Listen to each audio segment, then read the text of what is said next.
വചനവർഷം തിരുവചനവർഷം വചനവർഷം തിരുവചനവർഷം നിന്നിൽ വസിച്ചിടാൻ തിരുവചനവർഷം നിന്നിൽ വസിച്ചിടാൻ വചനമാരി പൊഴിക്കണേ ദൈവമേ, തിരുവചനമാക്കി തീർക്കണേ എന്നെയും. വചനവർഷത്തിലെ വചന വിചിന്തനത്തിലേക്ക് എല്ലാവർക്കും ഹൃദ്യമായ സ്വാഗതം. 49ാമത്തെ എപ്പിസോഡിലേക്ക് നമ്മൾ ഇന്ന് പ്രവേശിക്കുകയാണ്. എസെക്കിയേൽ എന്ന് പറയുന്ന മഹാനായ പ്രവാചകനെ കുറിച്ചുള്ള ദർശനങ്ങളാണ് കഴിഞ്ഞ എപ്പിസോഡിൽ നമ്മൾ കണ്ടത്. അതിൻ്റെ തുടർച്ചയെന്നോണം പ്രത്യേകിച്ച് 8ാമത്തെ അധ്യായം മുതലുള്ള ദർശനങ്ങളുടെ അധ്യായങ്ങളിലേക്ക് നമുക്കൊന്ന് പ്രവേശിക്കാം. 8ാമത്തെ അധ്യായം മുതൽ 12 വരെയുള്ള അധ്യായങ്ങൾ ഒരു യൂണിറ്റായിട്ട്, പ്രത്യേകിച്ച് 11 വരെയുള്ള അധ്യായങ്ങൾ ഒരു യൂണിറ്റായിട്ടാണ് അവതരിപ്പിച്ചിരിക്കുന്നത്. കാരണമുണ്ട്, അത് വലിയ ഒരു ദൈവശാസ്ത്രം ചിന്ത നൽകുന്ന ഒരു യൂണിറ്റാണ്. അതിന് പ്രധാനമായിട്ടുള്ള 1-2 പ്രത്യേകതകൾ സൂചിപ്പിക്കാം. ഒന്നാമതായിട്ട്, ഇത് മറ്റ് യൂണിറ്റിൽ നിന്നുമൊക്കെ ഇത് വ്യത്യസ്തമായിട്ടാണ് നിൽക്കുന്നത്. 1 മുതൽ 7 വരെയുള്ള അധ്യായങ്ങളിൽ ദൈവദർശനം കൊടുക്കുന്നുവെങ്കിൽ തന്നെയും ഇവിടെ കാണുന്നത് ഇസ്രായേലിനുണ്ടാകുന്ന അധപ്പതനങ്ങളെ ഓരോന്നും വിവരിച്ചു തരുന്ന ഭാഗമാണ് 8ാമത്തെ അധ്യായത്തിൽ കൊടുത്തിരിക്കുക. 4 പ്രധാനപ്പെട്ട ദർശനങ്ങൾ പ്രവാചകൻ ഉണ്ടാകുന്നതായി 8ാമത്തെ അധ്യായം നമ്മളെ ഓർമ്മിപ്പിക്കുന്നു. എന്തൊക്കെയാണ് 4 പ്രധാനപ്പെട്ട കാര്യങ്ങൾ? 1 മുതൽ 6 വരെയുള്ള 8ാമത്തെ അധ്യായത്തിന്റെ 1 മുതൽ 6 വരെയുള്ള വാക്യങ്ങളിൽ നമുക്ക് കാണാൻ സാധിക്കുന്നത് എന്താണ്? ജലസ് ഗോഡിനെ കുറിച്ച്. ഒരു ജലസ് ആയിട്ടുള്ള ഒരു ഗോഡ്, അസൂയ വിഗ്രഹത്തിന്റെ പീഠം. അസൂയ വിഗ്രഹത്തിന്റെ പീഠത്തെ കുറിച്ചാണ് ഇവിടെ പറയുന്നത്. ആരാണ് ഈ അസൂയ വിഗ്രഹം എന്ന് പറയുന്നത്? ഇസ്രായേലിൽ ഇങ്ങനെ ഒരു അസൂയ വിഗ്രഹം ഉണ്ടായിരുന്നു. കാരണം അത് അശേര ദേവതയുടെ വിഗ്രഹമായിരുന്നു. അശേര ദേവത ആരാണ് എന്ന് നമുക്കറിയാം. ന്യായാധിപന്മാരുടെ പുസ്തകം 2-ാം അധ്യായം 11 മുതലുള്ള വാക്യങ്ങളിൽ ഇസ്രായേൽ ജനം ആരാധിച്ചിരുന്ന വിഗ്രഹങ്ങളുടെ കൂട്ടത്തിൽ ബാലും അശേരായും ഉണ്ടായിരുന്നു. അശേര എന്ന് പറയുന്ന വിഗ്രഹം എന്ന് പറയുന്നത് അത് എപ്പോഴും ഒരു മരത്തോട് അസോസിയേറ്റ് ചെയ്യപ്പെട്ടിരിക്കുന്ന ഒരു വിഗ്രഹമാണ്. നമുക്കറിയാം, നമ്മുടെ ഹിന്ദു സംസ്കാരത്തിൽ മരത്തോട് അല്ലെങ്കിൽ പാലമരത്തോട് ഒക്കെ ഐഡന്റിഫൈ ചെയ്തിരിക്കുന്ന പല ദേവന്മാരും ദേവതകളെയും ഒക്കെ നമുക്കറിയാം. അതുപോലെ തന്നെ ഫിലിസ്ത്യരുടെ ദേവനായ അശേര ദേവത ഒരു മരത്തോട് ഐഡന്റിഫൈ ചെയ്തിരിക്കുന്നു. ഈ അശേര ദേവതയുടെ വിഗ്രഹം വെച്ചിരിക്കുന്നത് അഷ്കലോൺ എന്ന് പറയുന്ന സ്ഥലത്തായിരുന്നു. അതിപ്പോഴും അതിൻ്റെ അവശിഷ്ടങ്ങൾ ഉണ്ട് എന്നുള്ളത് വളരെയധികം പ്രാധാന്യം അർഹിക്കുന്ന സംഗതിയാണ്. അതുകൊണ്ട് ഈ ജലസ് ഗോഡ്, അസൂയ വിഗ്രഹത്തിന്റെ പീഠം, അതായത് അശേര ഗോഡിന്റെ പീഠമുള്ള ഒരു സ്ഥലം അദ്ദേഹം കാണുകയാണ് ദർശനത്തിലൂടെ. എന്ന് പറഞ്ഞു കഴിഞ്ഞാൽ ഇസ്രായേൽ ചെയ്ത അധാർമികമായിട്ടുള്ള പ്രവർത്തനങ്ങളെയാണ് ഇവിടെ സൂചിപ്പിക്കുക. എങ്ങനെ ഇസ്രായേൽ അല്ലെങ്കിൽ ജൂദാദേശം വാഗ്ദാന ദേശത്തിന് വെളിയിലേക്ക് പോയി എന്നതിൻ്റെ സൂചനകളാണ് ഇവിടെ നമുക്ക് നൽകുന്നത്. 1ാമത്തെ സൂചനയാണ് അസൂയ വിഗ്രഹങ്ങളുടെ പിന്നാലെ, ഏകദൈവത്തിന്റെ മറന്ന് ബഹുദൈവങ്ങളുടെ പിന്നാലെ പോകുന്ന ഇസ്രായേൽ ജനം. അതാണ് 1ാമത്തെ കാര്യം. 2ാമത്തെ സീൻ എന്ന് പറയുന്നത് 7 മുതൽ 13 വരെയുള്ള വാക്യങ്ങളിലാണ്. 8ാം അധ്യായം 7 മുതൽ 13 വരെയുള്ള വാക്യങ്ങൾ വളരെ പ്രധാനപ്പെട്ടതാണ്. ഇതിനകത്ത് പറയുന്ന ഇപ്രകാരമാണ്. പ്രവാചകനായ എസെക്കിയേലിനോട് പറയാം, നീ ചെറിയൊരു ഹോളിലൂടെ ഒന്ന് നോക്കിക്കേ. ചെറിയൊരു ഹോളിലൂടെ നോക്കിക്കഴിഞ്ഞപ്പോഴത്തേക്കിനും ആ ഹോളിലൂടെ അദ്ദേഹം നോക്കുമ്പോൾ ഭയങ്കര അതിമനോഹരമായിട്ടുള്ള ചിത്രങ്ങൾ അദ്ദേഹം കാണുകയാണ്. ഇതൊക്കെ ദർശനങ്ങളാണ് കേട്ടോ. ചിത്രങ്ങൾ അദ്ദേഹം കാണുകയാണ്. ഈ ചിത്രങ്ങൾ എന്താണ്? ചില പെയിന്റിങ്ങുകളാണ്. ഈജിപ്തിലുള്ള സിമിത്തേരികളിൽ കാണുന്ന ചില പെയിന്റിങ്ങുകൾ അദ്ദേഹം കാണുകയാണ് ഈ കുഴലിലൂടെ അല്ലെങ്കിൽ ഈ ദ്വാരത്തിലൂടെ അദ്ദേഹം നോക്കുമ്പോൾ. അതെന്താ സൂചിപ്പിക്കുക? ഇസ്രായേൽ ജനം അല്ലെങ്കിൽ ജൂദാദേശം ഇതുവരെയും ഈജിപ്ത് വിട്ടുപോന്നിട്ടില്ല. കാരണം ഈജിപ്തിന്റെ വിഗ്രഹങ്ങളുടെ പിന്നാലെ, ഈജിപ്തിന്റെ അടിമത്തത്തിന്റെ പിന്നാലെ ഇസ്രായേൽ ജനം യാത്ര ചെയ്തുകൊണ്ടിരിക്കുന്നു എന്നതിന്റെ സൂചനയാണ് ഇപ്പോഴും തരുന്നത്. ഇതാണ് രണ്ടാമത്തെ ഭാഗം എന്ന് പറയുന്നത്. മൂന്നാമത്തെ അവസ്ഥ എന്ന് പറയുന്നത് 14 മുതൽ 15 വരെയുള്ള തിരുവചനങ്ങളിലാണ് കാണുന്നത്. ഒരു പറ്റം ആളുകള്, ഒരു പറ്റം പ്രത്യേകിച്ച് സ്ത്രീകളാണല്ലോ വിലാപത്തിന്റെ ഒക്കെ ആളുകൾ. പുരുഷന്മാർക്ക് വിലാപമൊന്നും ഇല്ലെങ്കിൽ സ്ത്രീകളാണ് വിലാപത്തിന്റെ ഒക്കെ ആളുകൾ. അതുകൊണ്ട് ഒരു പറ്റം സ്ത്രീകള് അവിടെ ഇരുന്ന് വിലപിക്കുകയാണ്. ആരെക്കുറിച്ചാണ് വിലപിക്കുന്നത് അറിയാമോ? തമുത്സ് എന്ന് പറയുന്ന അസീറിയൻ ഗോഡിനെ കുറിച്ച്, സുമേറിയൻ ഗോഡിനെ കുറിച്ച്, തമുത്സ് എന്ന് പറയുന്ന സുമേറിയൻ ഗോഡിനെ കുറിച്ച്, ദൈവത്തെ കുറിച്ച് വിലപിക്കുക. 2 ദൈവങ്ങളുണ്ട് സുമേറിയൻ സംസ്കാരത്തിൽ, തമുത്സും ദമുത്സും. തമുത്സും ദമുത്സി എന്ന് പറയുന്ന 2 ദേവന്മാര്. ഈ ദേവന്മാരെ കുറിച്ച് ഓർത്ത് വിലപിക്കുകയാണ് ചെയ്യുന്നത്, തമുത്സ് എന്ന് പറയുന്ന ദേവനെ കുറിച്ച്. ഇങ്ങനെയുള്ള വിലാപങ്ങള് യഥാർത്ഥത്തിൽ ഏകദൈവത്തെ മറന്ന് ബഹുദൈവങ്ങളുടെ പിന്നാലെ പോകുന്ന ഇസ്രായേൽ ജനത്തിന്റെ പ്രതീകമാണ് എന്ന് കാണിക്കുകയാണ്, ഈ ദർശനത്തിലൂടെ കാണിക്കുകയാണ് ചെയ്യുന്നത്. 4-മത്തെ വളരെ മനോഹരമായ രംഗം, അദ്ദേഹത്തെ ഒരു അടുത്ത ദർശനം കാണുകയാണ്. അദ്ദേഹം ദേവാലയത്തിലേക്ക് കയറി ചെല്ലുന്നു. ദേവാലയത്തിലേക്ക് കയറി ചെല്ലുമ്പോൾ ആദ്യം കാണുന്നത്, ദേവാലയത്തിന്റെ കിഴക്കേ ഭാഗത്ത് നമ്മൾ കാണുന്നത് ഒരു വാഗ്ദാന പേടകം വെച്ചിരിക്കുന്ന സ്ഥലമാണ്. ആ വാഗ്ദാന പേടകത്തിന് പുറം തിരിഞ്ഞു നിന്ന്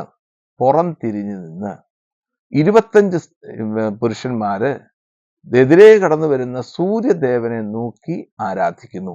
നോക്കിക്കേ, ഇതാണ് 4-മത്തെ അദ്ദേഹത്തിന്റെ കണ്ട ദർശനം. അവിടെയും ഏകദൈവത്തെ മറന്ന് ബഹുദൈവങ്ങളുടെ പിന്നാലെ യാത്ര ചെയ്യുന്ന ഇസ്രായേൽ ജനത്തിന്റെ പ്രത്യേകതകളെ കുറിച്ചാണ് പറയുന്നത്. ദൈവത്തിന്റെ വാഗ്ദാന പേടകത്തിന് പുറംതിരിഞ്ഞു നിൽക്കുന്ന ജനതയെ കുറിച്ചാണ്. വാഗ്ദാന പേടകത്തിന് പുറംതിരിഞ്ഞു നിൽക്കുന്ന ജനം.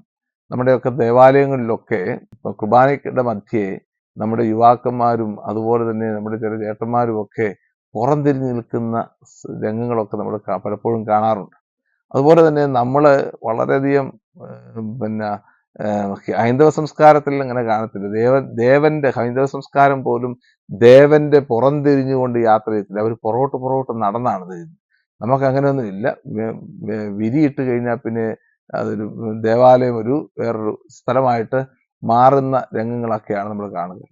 അപ്പൊ അങ്ങനെയുള്ള സാഹചര്യങ്ങൾ അന്നുമുണ്ട് ഇന്നുമുണ്ടെന്ന കാര്യം ഞാൻ നിങ്ങളെ ഓർമ്മിപ്പിക്കുക മാത്രമേ ചെയ്യുന്നുള്ളൂ. അപ്പൊ ഈ 4 പ്രധാനപ്പെട്ട തിന്മകളെ കുറിച്ചാണ് 8-മത്തെ അധ്യായം പറയുക. അപ്പൊ ഈ തിന്മകളാണ് 8-മത്തെ അധ്യായത്തിന്റെ കണ്ടന്റ് എന്ന് പറയുന്നത്. അപ്പൊ ഇത് മനസ്സിലാക്കുമ്പോൾ അടുത്ത രംഗം ഇത് മനസ്സിലാക്കിയിട്ട് വേണം അടുത്ത രംഗത്തിലേക്ക് പ്രവേശിക്കാൻ. ഇത് കാണുന്ന മാത്രയിൽ, അതായത് ഈ തിന്മകളാണ് യഥാർത്ഥത്തിൽ ഇസ്രായേൽ ജനത്തിന്റെയും ജൂദാദേശത്തിന്റെയും പതനത്തിന് കാരണമായിരിക്കുന്ന തിന്മ. അല്ലാതെ എസക്കിയ പ്രവാചകൻ ഇവിടെ യഹോയാക്കിം രാജാവിനെ കുറിച്ചോ സദക്കിയ രാജാവിനെ കുറിച്ചോ ജോസിയ രാജാവിനെ കുറിച്ചോ മനാസയെ കുറിച്ചോ ഒന്നും പ്രതിപാദിക്കുന്നില്ല. ഇവരുടെ പേരുകളൊന്നും തന്നെ ഈ പുസ്തകത്തിൽ രേഖപ്പെടുത്തിയിട്ടുമില്ല. അതുകൊണ്ട് തന്നെ ഈ പുസ്തകം യഥാർത്ഥത്തിൽ ഒരു ദൈവശാസ്ത്ര പുസ്തകമായിട്ട് നമുക്ക് മാറ്റാൻ പറ്റും. കാരണം ഇസ്രായേൽ ജനം എന്തുകൊണ്ട് വാഗ്ദാന ദേശത്ത് നിന്ന് വെളിയിലേക്ക് പോകുന്നു, ജൂദാദേശം എന്തുകൊണ്ട് ബാബിലോണിലേക്ക് നാടുകടത്തപ്പെടുന്നു എന്നതിനെ കുറിച്ചുള്ള ദൈവശാസ്ത്ര ചിന്തയാണ് യഥാർത്ഥത്തിൽ ഈ എസക്കിയന്റെ പുസ്തകം നൽകുന്നത്. അതുകൊണ്ട് ആ ദൈവശാസ്ത്ര ചിന്തയുടെ ബേസ്മെന്റിൽ നിന്നുകൊണ്ട് തന്നെയാണ് ഇവിടെ 8-മത്തെ അധ്യായം പറയുന്നത് ദൈവത്തിന്റെ ജനം അധപ്പതിക്കാനുള്ള കാരണം ഇവർ ചെയ്യുന്ന ഈ തിന്മകളാണ്. ഏകദൈവത്തെ മറന്ന് ബഹുദൈവങ്ങളുടെ പിന്നാലെ പോകുന്നു. അതുകൊണ്ട് എന്താ സംഭവിക്കുക? ജനം പോകുന്നു എന്നതിലുപരിയായി 9 മുതലുള്ള അധ്യായങ്ങളിൽ കൊടുത്തിരിക്കുന്നത് ജനം പോകുന്നു എന്നതിലുപരിയായി ദൈവത്തിന്റെ സാന്നിധ്യം ദേവാലയം വിട്ടുപോകുന്നു. അതാണ് പ്രധാനമായിട്ടും നമ്മളെ നമ്മളെ ഒന്ന് ചിന്തിപ്പിക്കേണ്ട സംഗതി.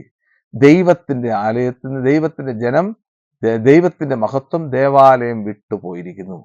ജെറമിയ പുസ്തകത്തിൽ നമ്മൾ വായിച്ചു കേട്ടത് സദക്കിയ രാജാവിനെ ബന്ധനസ്ഥനാക്കി ജെറീക്കോ പട്ടണത്തിൽ വെച്ച് ബന്ധനസ്ഥനാക്കി കണ്ണ് ചുഴിഞ്ഞെടുത്ത് ബാബിലോണിലേക്ക് പോയ അതേ സെക്കൻഡിൽ ജെറുസലേം ദേവാലയം നിബദിക്കുന്നു എന്ന് പറഞ്ഞു കഴിഞ്ഞാൽ ഭൗമിക രാജാക്കന്മാര് തങ്ങളുടെ ദൈവം സ്ഥാപിച്ച രാജ്യത്വം നഷ്ടപ്പെടുന്ന സാഹചര്യത്തിൽ ജെറുസലേം ദേവാലയം നശിപ്പിക്കപ്പെടുന്നു. അതിന്റെ അർത്ഥം ഇവിടെ കൃത്യമാണ്.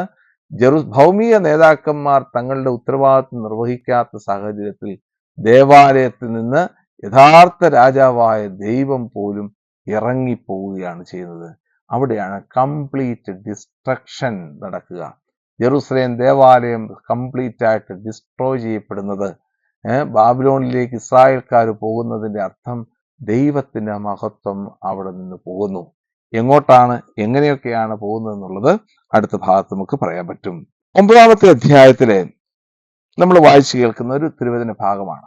9-ാമത്തെ അധ്യായം 1 മുതലുള്ള വാക്യങ്ങൾ ഒന്ന് വായിച്ചിട്ട് മനസ്സിലാക്കിയിട്ട് വേണം അടുത്തതിലേക്ക് നമുക്ക് പ്രവേശിക്കാൻ. അപ്പൊ ഇതിനു മുമ്പിൽ 8-ാമത്തെ അധ്യായത്തിൽ ഇസ്രായേൽ ജനത്തിന്റെ പാപത്തെക്കുറിച്ച് പറയുന്നു. തുടർന്ന് വരുന്ന ഭാഗത്തിൽ ഈ പാപത്തിന് മൂലം ദൈവത്തിന്റെ മഹത്വം ദേവാലയം വിട്ടുപോകുന്നു. ഈ ഒരു ചിന്തയാണ് നമ്മുടെ മനസ്സിൽ കിടക്കേണ്ടത്. അതിനു മുൻപായി ഒരു ചെറിയ സംഗതി നമ്മൾ വായിച്ച് കേൾക്കാൻ പോവുകയാണ്. അതാണ് ഇവിടെ പറയുന്നത്. അവിടുന്ന് ഉച്ചത്തിൽ വിളിച്ചു പറയുന്നത് ഞാൻ കേട്ടു, നഗരത്തെ ശിക്ഷിക്കുന്നവരെ സംഹാരായുധങ്ങൾ ഏന്തി അടുത്തു വരുവിൻ. ഇത് 6 പേർ വടക്കോട്ടുള്ള മുകളിലത്തെ കവാടത്തിന്റെ ഭാഗത്തുനിന്ന് വരുന്നു. ഓരോരുത്തരുടെയും കയ്യിൽ മാരകായുധമുണ്ടായിരുന്നു. ചണവസ്ത്രം ധരിച്ച ഒരുവൻ അവരുടെ കൂടെ ഉണ്ടായിരുന്നു. അവന്റെ പാർശ്വത്തിൽ എഴുത്ത് സാമഗ്രികളുടെ സഞ്ചി തൂക്കിയിട്ടിരുന്നു. അവർ ഓടുകൊണ്ടുള്ള ബലിപീഠത്തിന് സമീപം ചെന്നു. ഇസ്രായേലിന്റെ ദൈവത്തിന്റെ മഹത്വം കെരൂബുകളിൽ നിന്ന് ഉയർന്ന് ആലയത്തിന്റെ വാതിൽക്കൽ പടിയെത്തി. അതിനുശേഷം പറയുന്ന ഭാഗമാണ്, ഇവിടെ നിന്ന് പോകുന്നവര് ഇങ്ങനെ കടന്നു വരുന്ന 6-ാമത്തെ അധ്യായത്തിലെ വാക്യത്തില് കൊടുക്കുന്നു, വൃദ്ധരെയും യുവാക്കളെയും യുവതികളെയും പൈതങ്ങളെയും സ്ത്രീകളെയും നിശേഷം വധിക്കുവിൻ, എന്നാൽ അടയാളമുള്ളവരെ ആരെയും തുടരുത്. അതായത് ഇവിടെ ഒരു അടയാളം കൊടുക്കുകയാണ്. താവ് എന്ന് പറയുന്ന ഒരടയാളം. ജെറുസലേം ദേവാലയം നശിപ്പിക്കപ്പെടുന്നു. ബാബിലോണിലേക്ക് നാട് കടത്തപ്പെടാൻ വേണ്ടിയിട്ട്, ഇസ്രായേൽ ജനത്തിന് നാട് കടത്തപ്പെടാൻ വേണ്ടിയിട്ട് പോകുന്നു. മാരകായുധങ്ങളേന്തി കടന്നു വരുന്നത് ബാബിലോണിലെ നേതാക്കന്മാരും രാജാക്കന്മാരും പടയാളികളുമാണ്. അവര് ജനത്തെ വേർതിരിച്ച് ഒരു താവ് എന്ന് പറയുന്ന അടയാളം കൊടുത്തിരിക്കുകയാണ്. എന്താണ് ഈ താവ് എന്ന് പറയുന്ന ഒരു അടയാളം? അത് രക്ഷയുടെ അടയാളമാണ്. ആ രക്ഷയുടെ അടയാളം കാണുന്നവനെ ഒരിക്കലും നീ നശിപ്പിക്കരുത് എന്നുള്ള ചിന്തയാണ് പ്രധാനമായിട്ടും ഈ 9-ാമത്തെ അധ്യായത്തിൽ കൊടുത്തിരിക്കുന്നത്. ഈ ചിന്ത കടന്നു വരുമ്പോൾ പ്രധാനമായിട്ടും നമ്മൾ കാണുന്നത് പുറപ്പാടിന്റെ പുസ്തകത്തിൽ കാണുന്ന ഒരു ഭാഗമാണ്. 12-ാമത്തെ അധ്യായത്തിൽ കൊടുത്തിട്ടില്ലേ, ഈ കുഞ്ഞാടിന്റെ രക്തം ഏതൊക്കെ കട്ടിളപ്പടിയുമേ തളിക്കുന്നുവോ ആ കട്ടിളപ്പടിയുമേക്ക് ഞാൻ കടന്നുപോകും, സംഹാരദൂതം കടന്നുപോകും. ആ കട്ടിളപ്പടി, ആ മുറിയിൽ താമസിക്കുന്നവൻ ഒരിക്കലും നശിപ്പിക്കപ്പെടുകയില്ല. അതാണ്. അതുപോലെ തന്നെ നോദ് എന്ന് പറയുന്ന സ്ഥലത്തിലൂടെ അലഞ്ഞു തിരിഞ്ഞ് നടക്കുന്ന നമ്മുടെ കായേന്റെ നെറ്റിയിൽ ഒരു അടയാളം കൊടുത്തില്ലേ? ഇങ്ങനെയുള്ള അടയാളങ്ങൾ യഥാർത്ഥത്തിൽ റംനന്റ്, അവശിഷ്ട ഭാഗത്തിന് ദൈവം കൊടുക്കുന്ന അടയാളങ്ങളാണ്. എല്ലാവരും ബാബിലോണിലേക്ക് പോകുന്ന ജെറമ്യാ പ്രവാചകൻ പറയുന്നതിന്റെ അതേ ആശയം തന്നെയാണ് ഇവിടെ കൊടുത്തിരിക്കുന്നത്. ജെറമ്യാ പ്രവാചകൻ പറയുന്നത്, ബാബിലോണിലേക്ക് ഓടി രക്ഷപ്പെടുവിൻ, അവിടെ നിങ്ങളെ കർത്താവ് അനുഗ്രഹിക്കും, നിങ്ങളെ അവിടുന്ന് കർത്താവ് വിശുദ്ധരാക്കി മാറ്റും. ഇതേ ആശയം തന്നെ ഇവിടെ പറയുന്നു. ബാബിലോണിലേക്ക് പോകുന്ന ഇസ്രായേൽ ജനത്തിന് ഈ അടയാളം നൽകപ്പെടും. ആ അടയാളമുള്ളവരെ ആരെയും നിങ്ങൾ നശിപ്പിക്കരുത് എന്ന് പറഞ്ഞുകൊണ്ട് ഒരു പറ്റം അവശിഷ്ട ഭാഗത്ത് ദൈവമായ കർത്താവ് ബാബിലോണിൽ രൂപീകരിക്കുക ചെയ്യുന്നത്. ഈ ജനം ബാബിലോണിലേക്ക് പോകുകയാണ് ചെയ്യുന്നത്. ആ പോകുന്ന വഴിയിലൂടെ ദൈവമായ കർത്താവ് യാത്ര ചെയ്യുന്നു. അതാണ് 9-ാം അധ്യായം 3-ാമത്തെ വാക്യത്തിൽ കൊടുത്തിരിക്കുന്നത്. ഇസ്രായേലിന്റെ ദൈവത്തിന്റെ മഹത്വം കെരൂബുകളിൽ നിന്ന് ഉയർന്ന് ആലയത്തിന്റെ വാതിൽപ്പടിയിലെത്തുകയാണ്.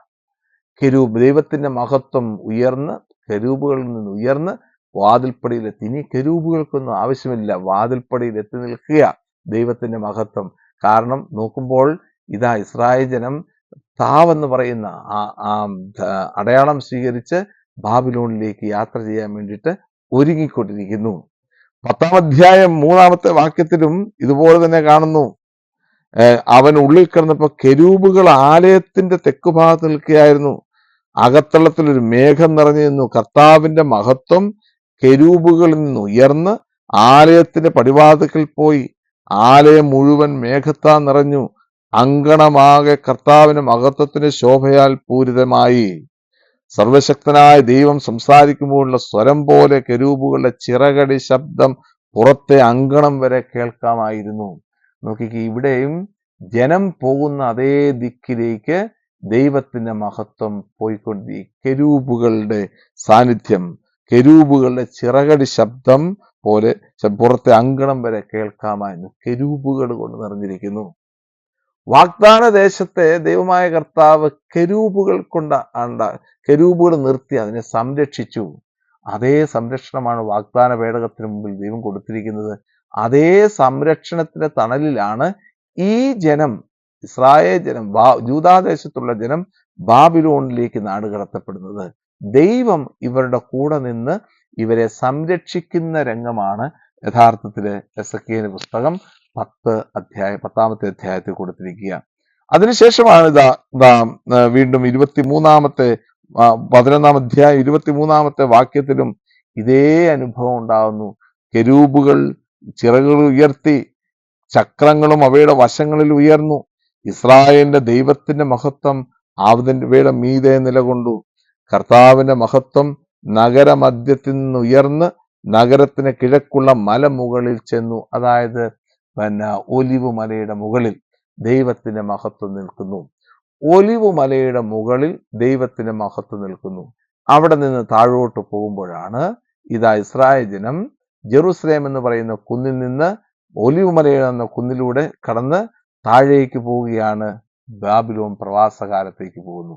അതേ മഹത്വമാണ് തിരിച്ച് കർത്താവിന്റെ മഹത്വം 43ാം അധ്യായം 3ാമത്തെ വാക്യത്തിൽ ഇതേ മഹത്വം ബാബിലോൺ പ്രവാസം കഴിഞ്ഞ് തിരികെ വരുന്ന ഇസ്രായേൽ ജനത്തിന്റെ കൂടെ സഞ്ചരിച്ച് ആ മഹത്വം ഒലിവ് മലയിൽ നിന്ന് വാഗ്ദാന ദേശത്തിന് അല്ലെങ്കിൽ ജെറുസലേം ദേവാലയത്തിന്റെ ആ വാതിൽപ്പടിയിലേക്ക് തിരിച്ചു വരുന്ന രംഗവും 43ാം അധ്യായം 3-4 തിരുവചനങ്ങളിലൂടെ നമുക്ക് കാണാൻ സാധിക്കും. അപ്പൊ നോക്കിക്കേ, ഈ പുസ്തകത്തിന്റെ 11ാം അധ്യായവും 43ാം അധ്യായവും തമ്മിലുള്ള ബന്ധം. ഒലിവ് മലയിലെ ദൈവത്തിന്റെ മഹത്വം കയറി നിൽക്കുകയാണ്. അതുകൊണ്ടായിരിക്കാം പുതിയ നിയമത്തിൽ ഒലിവ് മലയ്ക്ക് ഇത്രമാത്രം പ്രാധാന്യമുള്ളത്. പഴയ നിയമത്തിലെ ഒലിവ് മലയുടെ പ്രാധാന്യം എന്ന് പറയുന്നത് ദാവീദ് രാജാവ് അബ്സലോമുമായിട്ട് യുദ്ധം ചെയ്യാൻ പോകുമ്പോഴും തിരികെ പോരുമ്പോഴുമൊക്കെ അദ്ദേഹം ഒലിവ് മലയിലൂടെ, അതിന്റെ താഴ്വാരത്തിലൂടെയൊക്കെ യാത്ര ചെയ്തിരുന്നു എന്നാണ് പറയുക.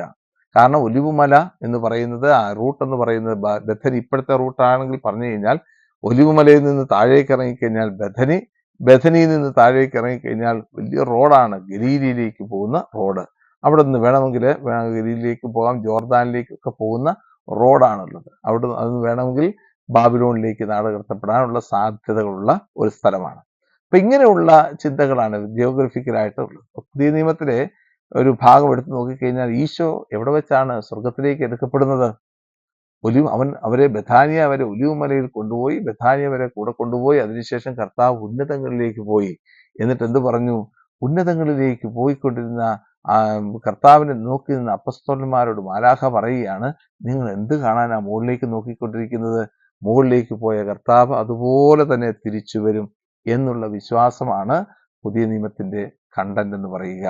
ആ വിശ്വാസത്തിന്റെ പശ്ചാത്തലത്തിലും കൂടി ഇത് വായിക്കുമ്പോൾ ഒലിവ് മലയിലേക്ക് കർത്താവിന്റെ സാന്നിധ്യം പോയി, ബാബിലോണിലേക്ക് ദൈവത്തിന്റെ ആത്മാവ് നിറഞ്ഞ ദൈവത്തിന്റെ ജനം പോയ അതേ ദിക്കിലേക്ക് ഈ ദൈവത്തിന്റെ സാന്നിധ്യം, മഹത്വം കടന്നു ചെല്ലുന്ന രംഗമാണ് പ്രധാനമായിട്ടും നമ്മൾ ഈ എസെക്കിയേലിന്റെ പുസ്തകം 8, 9, 10, 11 അധ്യായങ്ങളിലൂടെ മനസ്സിലാക്കാൻ ശ്രമിക്കുന്നത്. അതുകൊണ്ട് ഈ ഭാഗത്തിന് പ്രത്യേകതയുണ്ട്. ഇത് ഒരു എക്സൈലിനെ കുറിച്ചുള്ള, അല്ലെങ്കിൽ ഇതിന്റെ പ്രവാസകാലത്തെ കുറിച്ചുള്ള ദൈവശാസ്ത്രമാണ്. പ്രവാസകാലം എന്ന് പറയുന്നത് പലപ്പോഴും നമ്മൾ വിചാരിക്കുന്നത് ഇത് വലിയൊരു വേദനയുടെ, ദുഃഖത്തിന്റെയൊക്കെ സമയമാണ്. അതുകൊണ്ട് ചില ഭാഗങ്ങളൊക്കെ വായിക്കുമ്പോൾ, പ്രത്യേകിച്ച് 137ാമത്തെ സങ്കീർത്തനം വായിക്കുമ്പോൾ നമ്മൾ കേൾക്കുന്ന ഒരു ഭാഗമാണ്, ബാബിലോൺ നദിയുടെ തീരത്തിരുന്നുകൊണ്ട് സഹിയോനെ ഓർത്ത് ഞങ്ങൾ കരഞ്ഞു, അവിടെയുള്ള അലരി വൃക്ഷങ്ങളിൽ ഞങ്ങളുടെ കിന്നരങ്ങൾ തൂക്കിയിട്ടു, വിദേശത്ത് വെച്ച് കർത്താവിന്റെ കീർത്തനങ്ങൾ പാടുന്നത് എങ്ങനെ, ജെറുസലേമേ, ഞാൻ നിന്നെ മറക്കുന്നുവെങ്കിൽ എൻ്റെ വലതു കൈ എന്നെ മറക്കട്ടെ, ഞാൻ നിന്നെ സ്തുതിക്കുന്നില്ലെങ്കിൽ എൻ്റെ നാവ് അണ്ണാക്കിൽ ഒട്ടിപ്പോകട്ടെ എന്ന് പറഞ്ഞുകൊണ്ട് പ്രാർത്ഥിക്കുന്ന ജനത്തെ നമ്മൾ കാണുന്നുണ്ട്. ഇതൊക്കെ ബാബിലോൺ പ്രവാസത്തിന്റെ വേറൊരു വശമാണ്. എന്നാൽ ബാബിലോൺ പ്രവാസം എന്ന് പറയുന്നത് ദൈവത്തിന്റെ ജനം ബാബിലോണിലേക്ക് യാത്ര ചെയ്യപ്പോൾ അവരുടെ കൂടെ ദൈവത്തിന്റെ സാന്നിധ്യം യാത്ര ചെയ്തു എന്നതിനെ സൂചിപ്പിക്കുന്ന ഭാഗമാണ് ബാബിലോൺ പ്രവാസം എന്ന് പറയുന്നത്. ജെറമിയ പ്രവാചകനും ഈ പ്രവാചകനും എസെക്കിയ പ്രവാചകനും തമ്മിലുള്ള ബന്ധം ഇതാണ് സൂചിപ്പിക്കുക. ജെറമിയ പ്രവാചകൻ പറയുന്നല്ലോ, നിങ്ങൾ ഈജിപ്തിലേക്ക് പോകരുത്, മറിച്ച് ബാബിലോണിനെ അഭയം പ്രാപിക്കുക. ഈജിപ്ത് നിങ്ങൾക്ക് ശത്രുവാണെങ്കിൽ ബാബിലോൺ ദൈവത്തിന്റെ മിത്രമാണ്. ദൈവം ബാബിലോണിലൂടെയാണ് ജൂദാദേശത്തെ അടിക്കുന്നത്, ശിക്ഷണം നൽകുന്നത്. അതിനാൽ ബാബിലോൺ എന്ന് പറയുന്നത് ദൈവം ജൂദാദേശത്തെ വീണ്ടും ഒരുക്കുന്ന രംഗമാണ് ബാബിലോൺ. ആ ഒരുക്ക ശുശ്രൂഷയിലേക്കാണ് നമ്മൾ ഇനി പ്രവേശിക്കാൻ പോകുന്നത് 11-ാമത്തെ അധ്യായത്തിന് ശേഷം. അതുകൊണ്ട് ഇതൊരു ദൈവശാസ്ത്രപരമായിട്ടുള്ളൊരു ചിന്തയാണ്. അതുപോലെ തന്നെ ഇതിൽ കൊടുത്തിരിക്കുന്ന ഈ താവെന്ന് പറയുന്ന അടയാളം 9-ാമത്തെ അധ്യായത്തിൽ കൊടുത്തിരിക്കുന്ന ഇസ്രായേൽ ജനത്തിന്, ബാബിലോണിലേക്ക് പോകുന്ന ജനത്തിന് കൊടുത്തിരിക്കുന്ന അടയാളം രക്ഷിക്കപ്പെട്ടവരുടെ അടയാളമാണ്. രക്ഷ നൽകുന്നതിൻ്റെ, അങ്ങോട്ടേക്ക് പോകുന്നവരൊക്കെ രക്ഷിക്കപ്പെടുമെന്നുള്ള ആ വലിയ ചിന്തയാണ് കൊടുത്തിരിക്കുന്നത്. അതുകൊണ്ടാണല്ലോ ജെറമ്യായുടെ പുസ്തകം 29-ാമത്തെ അധ്യായത്തിന്റെ ആദ്യ ഭാഗങ്ങളിൽ കൊടുത്തിരിക്കുന്നത് ബിൽഡ് ഹൗസസ്, അതായത് നിങ്ങൾ അവിടെ ചെന്ന് കഴിയുമ്പോഴത്തേക്കും നിങ്ങൾ ഭവനങ്ങൾ പണിയണം, കൃഷിസ്ഥലങ്ങൾ ഉണ്ടാക്കണം, അവിടെ കൃഷി ചെയ്യണം, അവിടുന്ന് കിട്ടുന്ന ഫലങ്ങൾ നിങ്ങൾ ഭക്ഷിക്കണം, അതുപോലെ തന്നെ നിങ്ങൾ കല്യാണം കഴിക്കണം, തിരികെ വരുമ്പോൾ നിങ്ങൾക്ക് വേണ്ടിയിട്ട് ഒരു സ്ഥലം ഞാൻ ഒരുക്കി വെച്ചിട്ടുണ്ട്. ഏതാണ് 32-ാമത്തെ അധ്യായത്തിൽ കൊടുത്തിരിക്കുന്ന അനത്തോത്തിൽ അദ്ദേഹം വാങ്ങുന്ന ഒരു വസ്തു. ഈ സംഭവങ്ങളെല്ലാം ഈ എസെക്കിയേലിന്റെ പുസ്തകത്തെ ബന്ധിപ്പിച്ച് വേണമെങ്കിൽ നമുക്ക് എൻ്റെ ദൈവശാസ്ത്രത്തെ രൂപീകരിച്ചെടുക്കാൻ നമുക്ക് സാധിക്കും. ഇനി നമ്മൾ കാണാൻ പോകുന്ന ഭാഗം 12 മുതൽ 24 വരെയുള്ള അധ്യായങ്ങളെ കുറിച്ചാണ്. അതിനെക്കുറിച്ച് പറയുമ്പോൾ എങ്ങനെയാണ് 12 മുതൽ 24 വരെയുള്ള അധ്യായങ്ങളെ വ്യാഖ്യാനിക്കുന്നത്? പ്രവാസകാലത്തിന്റെ പ്രത്യേകതകളെക്കുറിച്ചും പ്രവാസ കാലഘട്ടം എങ്ങനെയായിരുന്നു എന്നതിനെക്കുറിച്ചുമുള്ള സൂചനകളാണ് പ്രധാനമായിട്ടും 12 മുതൽ 24 വരെയുള്ള അധ്യായങ്ങളിൽ നമ്മൾ കാണുന്നത്. ചില പ്രൊഫറ്റിക് സിംബോളിക് ആക്റ്റിലൂടെ അവതരിപ്പിച്ചിരിക്കുകയാണ് ഇവിടെ ചെയ്യുന്നത്. 12-ാം അധ്യായം 1 മുതൽ 16 വരെയുള്ള വാക്യങ്ങൾ എടുത്ത് വായിച്ചു കഴിയുമ്പോൾ നമുക്ക് കാണാൻ സാധിക്കുക, ഒരു വലിയൊരു ഭാണ്ഡക്കെട്ട്, ആ ഭാണ്ഡക്കെട്ട് നിറയെ സാധനങ്ങള്, അതിലെല്ലാ തുണിയും ഒക്കെ വെച്ചുകൊണ്ട് പ്രവാചകനോട് പറയുകയാണ്, നീ നടക്കുക, ഒരു ചെറിയൊരു ദ്വാരത്തിലൂടെ നീ നടക്കുക. അങ്ങനെയുള്ള സംഗതി. അതായത് 16-ാമത്തെ വാക്യത്തില് 1 മുതൽ 16 വരെയുള്ള വാക്യം, മനുഷ്യപുത്ര, ഇസ്രായേൽ ഭവനം, ധിക്കാരികളുടെ ഭവനം, നീ എന്താണ് ചെയ്യുന്നത് ചോദിച്ചില്ലേ? നീ അവരോട് പറയുക, അവിടെ തന്നെ പറയുന്നതാണ്, നിന്റെ ഭാണ്ഡം, 4-ാമത്തെ വാക്യത്തിൽ, നിന്റെ ഭാണ്ഡം പ്രവാസത്തിനുള്ള ഭാണ്ഡം എന്ന പോലെ പകൽ സമയം അവൻ കാണുക, നീ പുറത്തേക്ക് വരണം. പ്രവാസത്തിന് പോകുന്നവരെ പോലെ നീ സായങ്കാലത്ത് അവർ നോക്കി നിൽക്കെ പുറപ്പെടണം. അവർ കാണുക ഭിത്തിയിൽ ഒരു ദ്വാരമുണ്ടാക്കി അതിലൂടെ കടന്നു പോകണം. അവർ നോക്കി നിൽക്കത്തന്നെ നീ ഭാണ്ഡം തോളിലേറ്റ ഇരുട്ടത്ത് പുറത്ത് കടക്കുക. നിലം കാണാതിരിക്കാൻ നീ മുഖം മൂടിയിരിക്കണം. എന്തെന്നാൽ നിന്നെ ഞാൻ ഇസ്രായേൽ ഭവനത്തിൽ അടയാളമാക്കിയിരിക്കുന്നു. അത് ഭാണ്ഡക്കെട്ട് നിറച്ച് രാവിലെ എടുത്ത് എല്ലാവരും കാണുക, അതെടുത്ത് വെക്കണം. അതിനുശേഷം വൈകുന്നേരം ഇത് നിന്റെ തോളിലേറ്റി ഒരു ദ്വാരമുണ്ടാക്കി, ഭിത്തി ദ്വാരമുണ്ടാക്കി ദ്വാരത്തിലൂടെ മാത്രം തീവ്രമാണ് പ്രവാസ കാലഘട്ടം എന്ന് സൂചിപ്പിക്കാൻ വേണ്ടിയിട്ടാണ് ഒരു പ്രൊഫറ്റിക് സിംബോളിക് ആക്റ്റിലൂടെ അവതരിപ്പിച്ചിരിക്കുകയാണ് ഇവിടെ ചെയ്യുന്നത്. ഇത് ഓരോ സൂചനകളാണ്. ഇങ്ങനെയാണ് ഇസ്രായേൽ ജനത്തിന്റെ പ്രവാസ കാലഘട്ടം എന്നതിനെ കുറിച്ചുള്ള സൂചനകൾ നമുക്ക് നൽകുന്ന ഭാഗമാണ്. അതുപോലെ തന്നെ 17 മുതൽ വാക്യങ്ങളിൽ 20 വരെയുള്ള വാക്യങ്ങളിൽ പ്രവാചകനോട് പറയുകയാണ്, മനുഷ്യപുത്ര, വിറയലോടെ അപ്പം ഭക്ഷിക്കുക, ഉത്കണ്ഠയോടും ഭയത്തോടും കൂടെ വെള്ളം കുടിക്കുക. ഇനി ഭക്ഷിക്കാൻ പറ്റത്തില്ല, വിറയലോടുകൂടി ഭക്ഷിക്കുക, ഉത്കണ്ഠയോടും ഭയത്തോടും കൂടെ വെള്ളം കുടിക്കുക. ഇതൊക്കെ സൂചിപ്പിക്കുന്നത് 4-ാമത്തെ അധ്യായത്തിൽ നമ്മൾ കണ്ട നീ നീ ഒരു ബാർലി കൊണ്ട് അപ്പം ഉണ്ടാക്കി അതിന്റെ പകുതി നീ എടുക്കണം, അത് എന്നിട്ട് മറ്റേ പകുതി എടുത്ത് പോക്കറ്റ് ഇടണം. കാരണം ഇനി വരാൻ പോകുന്നത് വലിയ ദുരിതങ്ങളുടെ ദിവസങ്ങളാണ്. ആ ദുരിതങ്ങളുടെ ദിവസത്തിൽ നിനക്ക്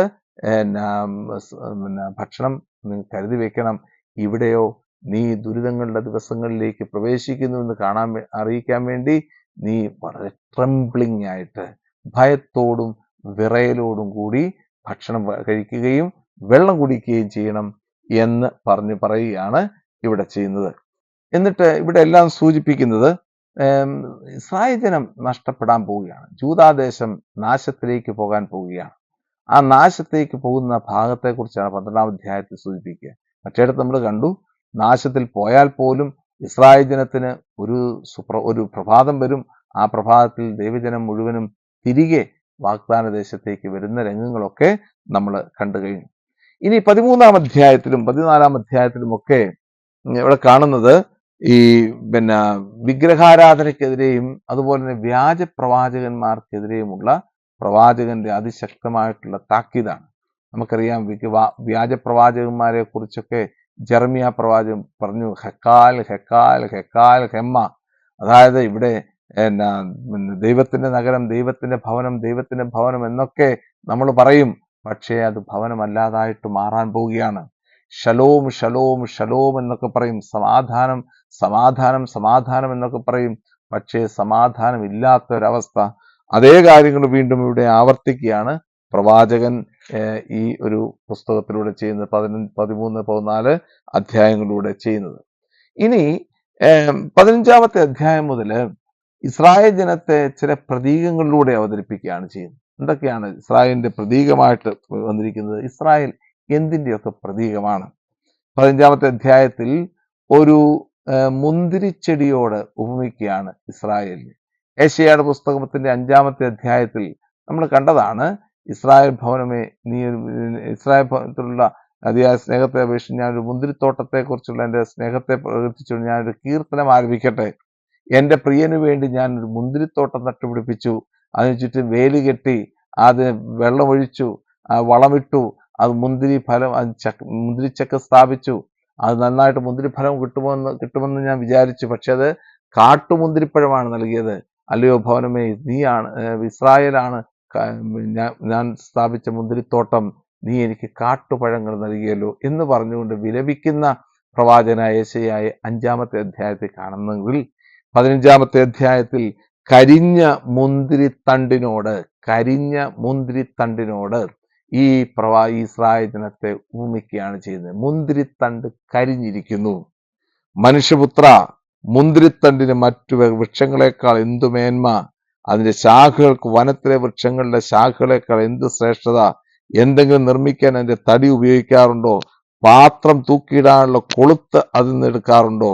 വിറകായി തീയിടുമ്പോൾ അതിന്റെ രണ്ടറ്റവും കത്തി മധ്യഭാഗം കരിഞ്ഞാൽ അത് എന്തിനെങ്കിലും പ്രയോജനപ്പെടുമോ? ഒരു പ്രയോജനവുമില്ലാത്ത മുന്തിരിത്തണ്ട്, കരിഞ്ഞ മുന്തിരിത്തണ്ട്. ഇസ്രായേൽ ഭവനം കരിഞ്ഞ മുന്തിരിത്തണ്ടായിട്ട് മാറിയിരിക്കുന്നു. അതിനാൽ എന്തു ചെയ്യും? ഈ മുന്തിരിത്തണ്ടിനോട് ഞാൻ എന്തു ചെയ്യും? ദഹിപ്പിച്ച് കളയും. ഞാൻ അവർക്കെതിരെ മുഖം തിരിക്കുമ്പോൾ ഞാനാണ് കർത്താവ്. ഈ മുന്തിരിത്തണ്ടിനെ ദഹിപ്പിച്ച് കളയാൻ പോകും. കരിഞ്ഞ മുന്തിരിത്തണ്ടായി പാപം ചെയ്ത് ദൈവത്തിൽ നിന്ന് അകന്നു പോയ ഇസ്രായേൽ ജനത്തെ ദൈവമായ കർത്താവ് നശിപ്പിക്കും. ഈ ഒരു സത്യത്തെ അവിടെ പറയുകയാണ് പ്രധാനമായിട്ടും ചെയ്യുന്നത്. അതാണ് 15-ാമത്തെ അധ്യായത്തിൽ കരിഞ്ഞ മുന്തിരിത്തണ്ടിനെ കുറിച്ച് പറയുമ്പോൾ പറയുന്നത്. അതുപോലെ തന്നെ 16-ാമത്തെ അധ്യായത്തിലും തുടർന്ന് വരുന്ന അധ്യായങ്ങളിലൊക്കെ ചില ഇമേജറികൾ കൊണ്ടുവരികയാണ്. ഇസ്രായേൽ ജനത്തിന്റെ ഇമേജറികൾ കൊണ്ടുവരികയാണ് ചെയ്യുന്നത്. ഈ ഭാഗങ്ങളിൽ കൊടുത്തിരിക്കുന്ന പ്രധാനപ്പെട്ട അധ്യായങ്ങളിൽ കൊടുത്തിരിക്കുന്ന ഭാഗങ്ങൾ ഇസ്രായേലിന്റെ ഇമേജറികളിലൂടെ അവതരിപ്പിച്ചിരിക്കുകയാണ്. എല്ലാം ഒന്നും വിശദീകരിക്കാനുള്ള സമയമില്ലാത്തതുകൊണ്ട് നമ്മൾ അതിന്റെ അടുത്ത ഭാഗത്തേക്ക് നമ്മൾ പ്രവേശിക്കുകയാണ്. 34-ാമത്തെ അധ്യായം മുതലുള്ള ഭാഗങ്ങൾ. പ്രത്യേകിച്ച് നമ്മൾ സൂചിപ്പിച്ചു, ഈ 24 വരെയുള്ള അധ്യായങ്ങൾ നമുക്കറിയാം ഇസ്രായേൽ ജനം എന്തുകൊണ്ടാണ് വാഗ്ദാന ദേശത്ത് നിന്ന് നഷ്ടപ്പെട്ടു പോയത്. ബാബിലോണിലേക്ക് യാത്ര ചെയ്തത്, അല്ലെങ്കിൽ ആ ബാബിലോണിനെ അഭയം പ്രാപിക്കാൻ ഇടയായത്? അതിന്റെ കാരണങ്ങൾ 12 മുതൽ 24 വരെയുള്ള അധ്യായങ്ങൾ ഇതിന്റെ കാരണങ്ങൾ ഓരോന്ന് പറഞ്ഞിരിക്കുകയാണ്. ഇസ്രായേൽ എന്തുകൊണ്ടാണ് മർക്കട മുഷ്ടികളായിട്ട് മാറിയത്, കഠിന ഹൃദയരായിട്ട് മാറിയത്? 23-ാമത്തെ അധ്യായത്തിലൊക്കെ പറയുന്നുണ്ട്, രണ്ട് സഹോദരിമാരുണ്ടായിരുന്നു, ഒബലിയ എന്ന് പറയുന്ന രണ്ട് സഹോദരിമാര്. ഒന്ന് ഇസ്രായേലിനെയും ഒന്ന് ജൂദായുമാണ് സൂചിപ്പിക്കുക. ഒരു സഹോദരി തെറ്റ് ചെയ്തു. ആ സഹോദരി തെറ്റ് ചെയ്യുന്നത് കണ്ടിട്ട് തെറ്റാണെന്ന് മനസ്സിലാക്കിയിട്ട് പോലും മറ്റേ സഹോദരി തെറ്റ് തിരുത്താതെ അതേ തെറ്റ് തുടർന്നെങ്കിൽ അത് രണ്ടാമത്തെ സഹോദരിക്കല്ലേ കൊടുക്കേണ്ട ശിക്ഷ? അതായത് ഇസ്രായേൽ തെറ്റ് ചെയ്തു, ആ തെറ്റിന്റെ ശിക്ഷ എന്തായിരുന്നു എന്ന് 722 BC ജൂദാദേശം കണ്ടു. എന്നിട്ടും അവരൊന്നും മാറണ്ടേ? ആ തെറ്റിൽ നിന്ന് മാറണ്ടേ? പക്ഷേ ആ ഇസ്രായേൽ തെറ്റ് ചെയ്ത തെറ്റിനേക്കാട്ടിലും അധികമായിട്ടുള്ള തെറ്റ് സഹോദരിയായ ജൂദ ചെയ്തു. അപ്പോൾ ജൂദായ്ക്ക് കൊടുക്കേണ്ട ശിക്ഷ അനിവാര്യമല്ലേ എന്നൊക്കെ ചോദിക്കുന്ന രംഗങ്ങൾ 23-ാമത്തെ അധ്യായത്തിൽ നമ്മൾ കാണാൻ സാധിക്കും. അങ്ങനെയുള്ള ഭാഗങ്ങളെയാണ്, അങ്ങനെയുള്ള പ്രഘോഷണങ്ങളാണ് പ്രധാനമായിട്ടും 12 മുതൽ 24 വരെയുള്ള അധ്യായങ്ങളിൽ കാണുന്നത്.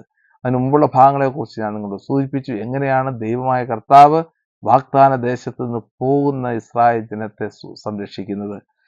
എനിക്ക് തോന്നുന്നത് ഇതിന് ശേഷം 8 മുതൽ 11 വരെയുള്ള അധ്യായങ്ങൾ വായിച്ചതിന് ശേഷം നമ്മൾ നേരെ പോകേണ്ടത് 34 മുതലുള്ള അധ്യായങ്ങളിലാണ്. കാരണം അത് രണ്ടും തമ്മിലുള്ള ബന്ധം ഒന്ന് മനസ്സിലാക്കിയെടുക്കുന്നത് നല്ലതായിരിക്കും. നിങ്ങളുടെ വായനയിൽ ബൈബിൾ വായിക്കുമ്പോൾ മനസ്സിലാക്കാൻ പറ്റുന്ന രീതിയെക്കുറിച്ചാണ് പറയുന്നത്. ഇപ്പം പെട്ടെന്ന് കൺഫ്യൂഷൻ ഉണ്ടാകും. 8 മുതൽ 11 വരെ വായിച്ചതിന് ശേഷം 12 മുതൽ 24 വരെയുള്ള വായനകൾ ഇറക്കുമ്പോഴത്തേനും വേറൊരു പ്രത്യേക ശൈലിയിലാണ് അത് രൂപപ്പെട്ടിരിക്കുന്നത്. എന്നാൽ 8 മുതൽ 11 വരെയും 34 മുതൽ 48 വരെയുമുള്ള അധ്യായങ്ങൾ അതിൻ്റെ ഒരേ ശൈലിയിൽ തന്നെയാണ് മുന്നോട്ട് പോകുന്ന കാര്യം കൂടി പ്രത്യേകം ഓർക്കുക. എന്താണ് 8 മുതൽ 11 വരെയുള്ള അധ്യായങ്ങളുടെ കണ്ടന്റ് എന്ന് നമുക്കറിയാം. അതായത് ദൈവമായ കർത്താവിനോട് എതിർത്ത് നിൽക്കുന്ന ഇസ്രായേൽ ജനം, വാഗ്ദാന ദേശത്ത് നിന്ന് പോകുന്ന ഇസ്രായേൽ ജനം, അതിന്റെ കാരണങ്ങളെക്കുറിച്ച് പറയുന്നു. ഏകദൈവത്തെ മറന്ന് ബഹുദൈവങ്ങളെ ആരാധിച്ചുകൊണ്ട്. അതുകൊണ്ട് ദൈവമായ കർത്താവ് എന്ത് ചെയ്തു? ഈ ജനത്തെ വാഗ്ദാന ദേശത്ത് നിന്നും മാറ്റുകയാണ്. പക്ഷേ ദൈവം കൂടെ നടക്കുകയാണ്. എന്തിനാ ദൈവം കൂടെ നടക്കുന്നത്? ഈ ജനത്തെ വിശുദ്ധീകരിക്കാൻ വേണ്ടി, നഷ്ടപ്പെട്ടു പോയത് തിരികെ കൊടുക്കാൻ വേണ്ടി. ഹോശേയയുടെ പുസ്തകത്തിൽ നമ്മൾ കണ്ടു, 2-ാം അധ്യായത്തിന്റെ 14-ാമത്തെ വാക്യത്തിൽ വിൽഡർനെസ്, അതായത് മരുഭൂമിയിലെ കാവല് നിൽക്കുന്ന ഭർത്താവിനെ, മരുഭൂമിയിൽ കാവല് നിൽക്കുന്ന ദൈവത്തെ, അവൾ തിരിച്ചു വരുമെന്നുള്ള ആഴമായ ബോധ്യത്തോടുകൂടി മരുഭൂമിയിൽ കാവല് നിൽക്കുകയാണ് ദൈവം. അത് തിരികെ വരുന്ന കഴിയുമ്പോഴത്തേക്കിനും എല്ലാ സംവിധാനങ്ങളും തിരികെ കൊടുക്കുകയാണ്. അവളുമായിട്ട് ഉടമ്പടി ചെയ്യുന്ന ദൈവത്തെ കാണുന്നു. അതേ ദൈവത്തിന്റെ രീതിയാണ് 34 മുതലുള്ള അധ്യായങ്ങളിൽ നമ്മൾ കാണുക. 34-ാമത്തെ അധ്യായത്തില് നമുക്കൊക്കെ അറിയാവുന്ന ഒരു ഭാഗമാണ്. കർത്താവ് പറയുകയാണ് ഇസ്രായേലിന്റെ ഇടയന്മാരെ കുറിച്ചുള്ള ഭാഗം. ഇസ്രായേലിന്റെ ഇടയന്മാർ, സാധാരണയായിട്ട് ഇസ്രായേലിന്റെ രാജാക്കന്മാരെ ഇടയന്മാരെന്നാണ് വിശേഷിപ്പിക്കുക. എന്തുകൊണ്ടാണ് ഇസ്രായേലിന്റെ രാജാക്കന്മാരെ ഇടയന്മാരെന്ന് വിശേഷിപ്പിക്കാനുള്ള കാരണമെന്നറിയാം. അവരൊക്കെ ഇടയ സ്വഭാവമുള്ളവരായിരുന്നു. ഇസ്രായേൽ തന്നെ ഇടയന്റെ സ്വഭാവമുള്ളതാണ്. അതുകൊണ്ടാണ് ഇടയന്മാർ. ഈ ഇടയൻ ആരാണ്? ഈ ഇടയൻ ആടുകളെ കൊന്നു തിന്നുന്നവരാണ്. ഓരോ രാജാക്കന്മാരും ഓരോ നേതാക്കന്മാരെയും കുറിച്ചുള്ള പ്രതിപാദനമാണ് ഇവിടെ കൊടുത്തിരിക്കുന്നത്. സക്രിയയുടെ പുസ്തകം 11-ാം അധ്യായം 2-ാമത്തെ വാക്യത്തിലും പറയുന്നത് ഇപ്രകാരമാണ്: ഇസ്രായേലിന്റെ ഇടയന്മാർ ഇസ്രായേലാകുന്ന ആടുകളെ കൊന്നു തിന്നുന്നവരാണ്. ആ കൊന്നു തിന്നുന്ന ആടുകൾക്കെതിരെ ദൈവമായ കർത്താവ്, ഇടയന്മാർക്കെതിരെ ദൈവമായ കർത്താവ് അതിശക്തമായ രീതിയിൽ വടിയെടുക്കുമെന്ന് കൃത്യമായിട്ട് പറയുകയാണ് ഇന്നത്തെ ഈ 34-ാമത്തെ അധ്യായത്തിൽ. എന്നിട്ട് പറയുന്ന ഭാഗമുണ്ട്, ഇങ്ങനെയുള്ള ഇടയന്മാരുടെ സ്ഥലത്ത് യഥാർത്ഥ ഇടയനെ കർത്താവ് നിശ്ചയിക്കും. ഇങ്ങനെയുള്ള, അതായത് ബാബിലോൺ പ്രവാസ കാലഘട്ടത്തിൽ കൂടെ നടന്ന് ഇസ്രായേൽ ജനത്തെ വിശുദ്ധീകരിക്കുന്ന ദൈവമത്തിന്റെ മഹത്വത്തിന്റെ സാന്നിധ്യം, ആ സാന്നിധ്യം മൂലം ഇപ്രകാരമുള്ള നഷ്ടപ്പെട്ടു പോയ ഇടയന്മാരെ കർത്താവ് രൂപീകരിച്ചെടുക്കാൻ പോവുകയാണ്. പുതിയ ഇടയന്മാരെ കർത്താവ് തരാൻ പോവുകയാണ്. അതായത് ബാബിലോൺ പ്രവാസ കാലഘട്ടത്തിൽ നഷ്ടപ്പെട്ടു പോയ രാജ്യത്വം നഷ്ടപ്പെട്ടു പോയ പൗരോഹിത്യം, നഷ്ടപ്പെട്ടു പോയ നേഷൻഹുഡ്, അതുപോലെ നഷ്ടപ്പെട്ടു പോയ ടെമ്പിൾ, നഷ്ടപ്പെട്ടു പോയ ജീവിതാവസ്ഥ, ഇത് മുഴുവൻ തിരികെ തരാൻ പോവുകയാണ്. അതിനെയാണ് റിസ്റ്റോറേഷൻ എന്ന് പറയുന്നത്. ഇവിടെ നഷ്ടപ്പെട്ടു പോയ ദൈവത്തിന്റെ രാജാക്കന്മാരെ, അല്ലെങ്കിൽ ദൈവം ഏൽപ്പിച്ച രാജാക്കന്മാരെ, നഷ്ടപ്പെട്ടു പോയ രാജാക്കന്മാരെ കർത്താവ് ഇവിടെ തിരികെ തരാൻ പോവുകയാണ്. ആരാണ് ഇവിടെ രാജാവായിട്ട് വരുന്നത്? ദൈവമായ കർത്താവ് അരുളി ചെയ്യുന്നു, ഞാൻ തന്നെ എൻ്റെ ആടുകളെ അന്വേഷിച്ച് കണ്ടുപിടിക്കും. ദൈവമായ കർത്താവ് തന്നെ രാജാവായിട്ട് വരുന്ന രംഗമാണ് ഇവിടെ കാണുക. നോക്കിക്കേ, ഇതാണ് അതിൻ്റെ റിസ്റ്റോറേഷൻ. പഴയ നിയമത്തിലെ രാജത്വം എന്ന് പറയുന്നത് ഈ ഒരു രാജാവ്, യഥാർത്ഥ രാജാവായ കർത്താവ് തന്നെ കടന്നു വരുന്നു എന്നുള്ള ഒരു ചിന്തയാണ് കൊടുത്തിരിക്കുന്നത്. അതുകൊണ്ടാണ് 1 സാമുവേലിന്റെ പുസ്തകം 8-ാമത്തെ അധ്യായത്തിൽ ഇസ്രായേലിലെ ശ്രേഷ്ഠന്മാര് ശമൂവേലിന്റെ അടുത്ത് നിന്ന് പറഞ്ഞില്ലേ, ഞങ്ങൾക്കൊരു രാജാവിനെ തരിക. ആ രാജാവിനെ തരാൻ വേണ്ടി അപ്പൊ ഉടനെ ശമൂവേൽ പറഞ്ഞു, ദൈവമല്ലാതെ വേറൊരു രാജാവില്ല. ആ രാജാവ് വീണ്ടും ഇവിടെ പ്രത്യക്ഷപ്പെടുകയാണ് ചെയ്യുന്നത്. ശമൂവേലിന്റെ പുസ്തകത്തിൽ ശമൂവേൽ പ്രവാചകന്റെ കാലഘട്ടം മുതൽ സാവൂൾ മുതൽ കടന്നു വരുന്ന രാജവംശം മുഴുവനും നഷ്ടപ്പെട്ടു. ഇന്നിതാ പുതിയ രാജവംശമായ ദൈവമായ കർത്താവിന്റെ രാജ്യത്വം ആരംഭിക്കാൻ പോവുകയാണ് ബാബിലോൺ പ്രവാസ കാലഘട്ടത്തിന് ശേഷം. അല്ലെങ്കിൽ ബാബിലോൺ പ്രവാസ കാലഘട്ടത്തിൽ ദൈവമായ കർത്താവിന്റെ മഹത്വം ജനത്തെ രൂപീകരിക്കുന്ന നാൾ മുതൽ പുതിയ ഒരു രാജവംശം കടന്നു വരികയാണ്. ആ രാജവംശമാണ് ഇവിടെ കാണുന്നത്. ദൈവമാണ് ഇടയൻ. എന്താണ് ദൈവം ചെയ്യുന്നത്? ആടുകൾ ചിതറിപ്പോയാൽ ഇടയനവയെ അന്വേഷിച്ചിറങ്ങും, അതുപോലെ ഞാൻ എൻ്റെ ആടുകളെ അന്വേഷിക്കും. കാറ് നിറഞ്ഞ് അന്ധകാരപൂർണമായ ആ ദിവസം ചിതറിപ്പോയ ഇടങ്ങളിൽ നിന്നെല്ലാം ഞാൻ അവയെ വീണ്ടെടുക്കും. ജനതകളുടെ ഇടയിൽ നിന്ന് ഞാൻ അവയെ കൊണ്ടുവരും, രാജ്യങ്ങളിൽ നിന്ന് ഞാൻ അവയെ ഒരുമിച്ച് കൂട്ടും, സ്വദേശത്തേക്ക് അവയെ ഞാൻ കൊണ്ടുവരും, എല്ലാ പുൽത്തുകളിൽ ഞാൻ അവയെ മേയ്ക്കും. ഇങ്ങനെ 23-ാമത്തെ സങ്കീർത്തനത്തിന്റെ അനുഭവം മുഴുവൻ ഇവിടെ പറയുകയാണ് ഈ 34-ാമത്തെ അധ്യായത്തിൽ. ആരാണ് യഥാർത്ഥ ഇടയൻ? മുറിവേറ്റതിനെ തോളിലേറ്റി എല്ലാറ്റിനെയും ഒന്നിപ്പിച്ച് ചിതറിപ്പോയതിനെ ഒന്നിച്ചുകൂട്ടി പുതിയ രാജ്യം സ്ഥാപിക്കുന്ന രാജാവാണ്.